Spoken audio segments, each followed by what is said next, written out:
पारलाखेमुंडी नगर कांग्रेस पक्षर नूतन जिलापाल को 7 दफा दाबी नहीं स्मारक पत्र प्रदान।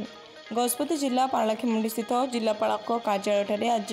मध्याह्न 12टा बेले नगर कांग्रेस सभापति बसंत कुमार पंडा अध्यक्षतार नूतन जिलापाल को 7 दफा दाबी नहीं स्मारक पत्र प्रदान कर पारलाखेमुंडी सहर अति पुरातन ऐतिह्य संपूर्ण सहर होता बेले ओडिशार द्वितीय पौर परिषद पारलाखेमुंडी सहर में अवहेला जो बारंबार अभियोग जणाइले वर्तमान सुधा अवहेलित अवस्था पड़ रही कांग्रेस नेता कहते। बसंत पंडा नगर कांग्रेस सभापति नुआ जिलापाल आसते आम युव कांग्रेस नगर कांग्रेस छात्र कांग्रेस सब मिसी आज शुभेच्छा जन